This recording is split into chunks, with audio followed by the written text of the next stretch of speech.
Hey everyone, it's Michael. I hope you're doing well today, and I have a review here for Kagurabachi Volume 2. This is the thing. For anybody who doesn't remember me briefly talking about this, I actually read this last year in Tennessee while coming back from Tennessee. I read it in the car when I wasn't driving, when my wife was actually doing her portion. We usually split the drive out to there. We were going back, we were going to our anniversary, we were coming back when I was reading this. And like I said, I was in the car. So this is the thing. The way this book is written, the way the series is written, but I don't remember Volume 1 being this complex. Maybe it was just to shake things up in this book. I don't know. Or these chapters. I wanted to... I didn't like the book the first time I read it. I just didn't. And I liked Volume 1 okay. I was curious what was going to happen, and I was excited for what it was setting up for this book. But I wasn't thrilled when I read it back in Tennessee. Matter of fact, I gave it a really poor rating on Goodreads, but by the time I got back here and got some time to be able to sit down and record, I actually just had pretty much deleted all of it from my brain. Instead of just sitting down and refreshing my memory at that point, I thought maybe I'd come back around to it, and I had already bought Volume 3 and 4 because they just kept popping up at Walmart for like $7 and $8 instead of a full 10 or 12 or whatever. So I grabbed them up. I have that first 4 volumes. It seems like these things are just flying onto the shelves left and right. And the series itself is really popular, apparently. I didn't know that, but apparently it is. So today, I was kind of just taking out the time to kind of go through, because I want to hit up Volume 3 sometime soon. Since I already bought 3 and 4, I plan on reviewing those. If they're not up to what I want them to be, potentially, then I'll probably just drop the series. But effectively today, I went through the book and essentially ended up reading the whole thing all over again. As much as I didn't want to do that, I kind of just wanted to refresh my memory, reread some certain scenes I thought were complex. I ended up rereading basically the entire book. And I gotta say, it's a lot better when you're able to focus and you're not worried about, your wife having a trucker drive too close to the car, not because of her, but just because of the trucker, or cars honking their horns or whatever, the car jostling you around. I didn't have to worry about that this time, so I feel like I took in a lot more, because the biggest thing with this series, to me, that's a problem, especially in this volume, it jumps around way too much. You have narrations where you're having 2 scenes happen concurrently, sometimes on the same page. You'll have the narrations not be presented in a way a lot of the time that I think make it clear who is speaking. And this is something I think I remember seeing on Goodreads reviews and hearing people say on YouTube videos for Volume 1.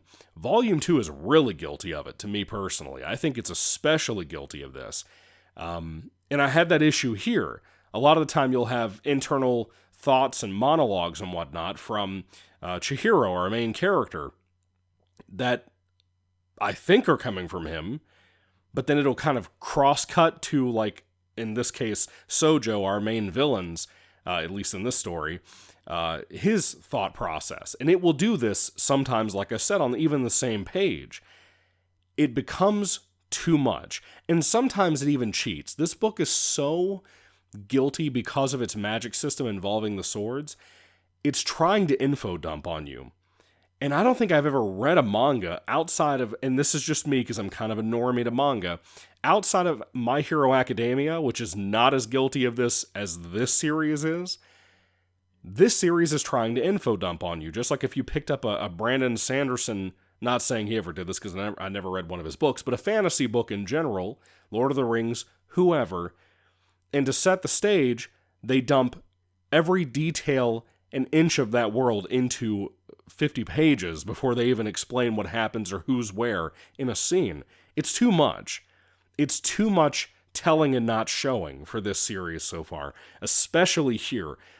And the theory that I've come to, and it's not really a theory, from what I understand reading online about this volume and about the series, and managing to avoid spoilers, matter of fact, surprisingly enough, it seems like the ratings were not doing very well for this in Shonen, or whatever was... Is this Shonen? I guess it is. Apparently they weren't doing too well. So the author decided to rush things up, and you can feel it.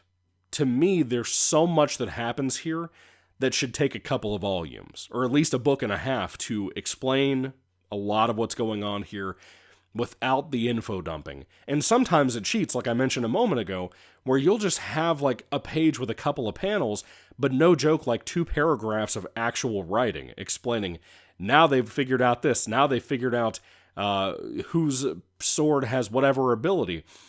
Not in the way you think most manga do. I mean, actual, just there's some words on a page. And I feel like that's cheating, personally. You know? And maybe it's a nitpick. You can decide that for yourself. But I don't like that. And it's okay, it's a couple of paragraphs. But the problem is there is so much happening, and again, cutting back and forth, jumping around all over the place, to past scenes, to current scenes. And these being in black and white, they're not presented well enough with some kind of formatting, some kind of panel layout to make that easier to process, in my opinion. And I don't really know what you could do to resolve that, but other artists have figured this out. In comics here in America, in other manga I've read, like Dragon Ball, for example, if they reference an old scene or an old panel, they do it in a way that makes sense. If you don't just bum rush through this book super fast, there's little moments, I think, at least when I was reading it in the car last year, that I didn't pick up on, that it confused the shit out of me, and on top of that, the narrating issues of inner monologue and everything else, dialogue from another scene being pasted over a current scene that's happening, it's too messy. It's too messy for the sake of supposedly having a nice pacing and a fast pacing. It doesn't work, right? I think that's a big issue with it, and I worry a lot about Volume 3 and 4 being like that. Again, Volume 1 was not like this from what I remember. It had a nice few moments to just take a breath, right? But anyway, I've talked for 7 minutes without even really talking about the plot of this story. What was set up in the Volume 1, if you don't want any spoilers, it's basically the cover of this book. Our villain, Sojo, is finally having a sword fight with Chihiro, with both of their enchanted blades. And that was cool. The, no joke, 5 pages to 6 pages out of the whole book that actually had a fight. There is another fight later on that's pretty cool. I guess you could say there's a few battles in here. It's really guilty of having too much of that, and again, not enough breathing room because of the intersplicing of scenes. It's too much. But the fights could be so cool. Now, hear me out. This is my thing. There are manga that I have tried to read before watching an anime that didn't work as well. Attack on Titan's a great example. I've never finished the series, but I read the first volume of the books, and the art was a fucking gigantic mess. I did not like it. I like the concept. I don't like the art for that book series. So I don't know if I'll ever finish reading Attack on Titan, to be honest with you. However, I did watch the first couple of episodes of the anime back in the day, and I thought it was great. I thought it was so beautifully executed, the animation style and everything, so I may go back at some point and watch that show. It's going to be a while, but God willing, I kind of want to one day, despite hearing that it's a terrible ending. What my point is, My Hero Academia is another example. I read the first 2 volumes. I own Volume 3, so I may read that at some point. I might not review it because I'm not going to go back and reread Volume 1 and 2 just to talk about Volume 3 of a series that I think is super mediocre. My Hero Academia, I have a feeling that I would love the show a lot more than I would the manga. And not because of a pacing issue or anything, just because of, I feel like that would do better with sound effects. I know that sounds stupid, but think about it to me. It is very superhero focused. It is very colorful because of the different costumes, the school, whatnot. I like some of the characters like Deku, and I like All Might. Is that his name? The Superman guy, sorta? You know, like the mascot of the My Hero Academia series. It's All Might, right? Anyway, that can tell you what my point is about My Hero Academia. And it doesn't have a great reputation either anymore. Like Attack on Titan had the same falter. I think that if Kagurabachi ends up getting an anime, which I'm surprised it hasn't had one yet, maybe it's been announced, I don't know. I think this anime would be so much better than this book series. I really firmly believe that. I know this is the source material. It may be blasphemy to say that, but it's the truth. So getting back to the plot, though, the sword fighting stuff could have been much cooler. At one point, there is a whole plot to take down Sojo and his team that are actually trying to sell these enchanted swords and whatnot on auction. And he may or may not be the top of the food chain. You know what I mean? There may be a kingpin, if you will. But Sojo is super dangerous. He's a nutcase. He's kind of like Chihiro's Joker, you know? And I really dig that about him. His hairstyle and stuff, the way he looks, he's really neat in that effect. I want more of that villain, and I hope we get more. I don't know if we do. I haven't paid attention to the book covers after reading this, but I hope we do at some point. Now, there is that little girl that is a big subplot in this particular volume, Char, who Chihiro rescued in the previous book with Mr. Shiba. In Char, we find out a lot of things about her, some backstory with her and her mom, for example. And I don't remember those things being revealed in Volume 1. I think those are fairly new to us as the audience in this volume. And I don't know how I feel about those things. I'm not going to spoil them for you just in case I'm right, and it wasn't in Volume 1. But there's a whole subplot about her being taken and Chihiro having to save her. But by the time he fights Sojo, he's so beat up and beaten down that it's kind of rough to watch Chihiro struggle after this. And trying to recover on top of that. There's another subplot later on that gets introduced about basically, I guess there's like sorcerers in Japan in this case that essentially maintain the enchanting and magic stuff and wizardry within Japan, and normies in Japan, like regular civilians, used to not know this stuff existed. Apparently now, it's so out there that they do know, which I thought was a nice spin on these things. But there's like a group of special forces that are like, like anti-magic, but not really, because they're kind of sorcerers. They have abilities and powers and stuff that don't involve blades. That Special Forces team, I don't really know how I feel about them either, to be honest.